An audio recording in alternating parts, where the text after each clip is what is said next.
And what we're going to do is we're going to take this we're going to take this region from 0 to 2 here of x squared, and we're going to rotate it about. So when I take a cross section right here and I rotate it about the x-axis, again, spinning it around, what would be my radius here? It's a circle. Very good. It's going to be a circle. And what is going to be the length of the radius of the circle? X squared. Very good. So, here I am. I've got an x squared. I've got an infinite number of x squareds that I'm rotating around. So since I'm adding the areas, as Mary came up with so quickly, as I'm adding the areas together, I'm adding up a bunch of pi r squareds. Well, what is pi here? A constant. Very good. So pi times r squared, and again we said our radius every time was going to be x squared. So actually what we're integrating, and what do y'all think that this shape would look like if I rotated it around? Yeah, I think the bell of a trumpet's a good guess there too.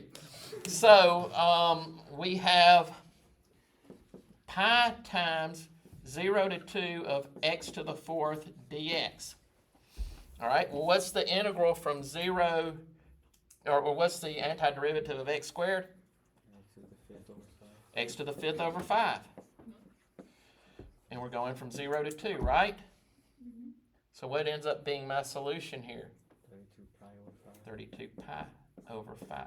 So the volume of that region, if I rotate it around, which is a bunch of circles scrunched in there together, this refers to their infinite thinness,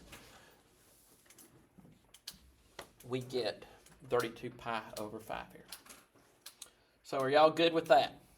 So is it every time you reflect across the x-axis, it will always be a circle? No,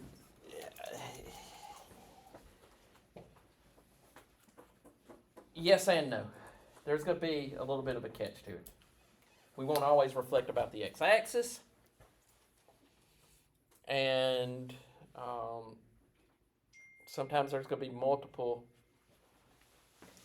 rotations going along. Okay, so let's do, the next one's going to be very similar to this one though. Let's go from 0 to 4 of the square root of x. So we're going to take this shape right here and we're going to rotate it. So again, y'all work on that on your own real quick.